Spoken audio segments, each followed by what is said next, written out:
A crisis doesn't have to be a bad thing. At Schillings, we see a crisis as really just being about a difficult decision that has to be navigated.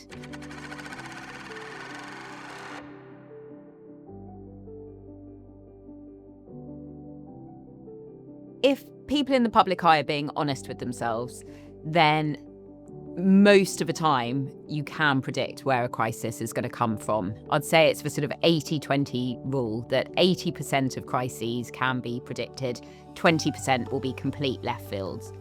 But for the 80%, it will be things which are issues bubbling away that just may build a head of steam. So for example, if you're an actor and there's been issues on the set, disagreements with people, if you're a business and you have an employee who's raising allegations about you, if you have a family member or an ex-partner who's disgruntled, realistically, you can identify where the problems are going to come from, which in a way is a positive because it means once you've identified the different areas of risk, you can put in place plans to mitigate against them.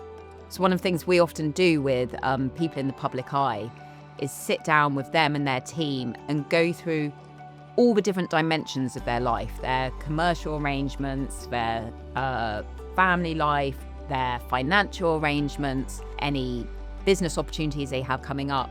And we look at just where any of the issues could arise, and then we put in place plans to try to deal with those potential risks. There are 3 common pitfalls we see during a crisis. The first is a failure to communicate, or actually to over-communicate with the people who matter. And that's really understandable because if you're in the eye of a storm, a natural reaction is to want to retreat and not want to have to face anybody. But it's more important than ever to really be communicating with the people who matter to you and to your career, to make sure that they know what you want them to know about you and that they have the comfort to keep working with you. So making sure that you keep communicating is essential. Secondly, it's really important to identify the right audience and who you need to be communicating with.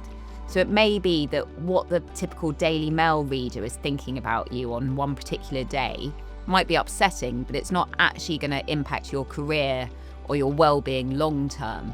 What matters is identifying the right stakeholders, your key audience. So that might be people who you want to keep working with, or your family members, people you care about, and making sure that your plan is targeted around them. And the third issue we see a lot in a crisis, and again it's completely understandable, is reacting to the issue.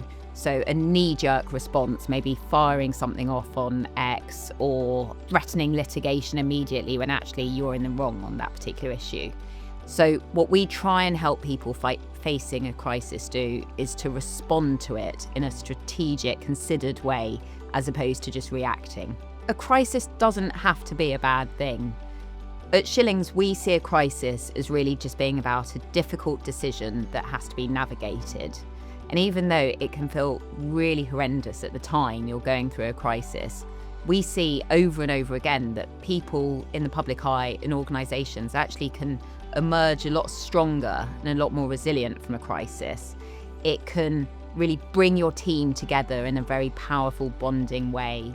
It can be a really good opportunity to look at where things haven't been perfect in the past and what you can do to improve them. And also it can be a really great way of actually identifying what you are doing really well and what you need to be promoting more and making sure that people know about. So even though they can be really horrid at the time, often there's a lot of positivity that comes from going through a crisis.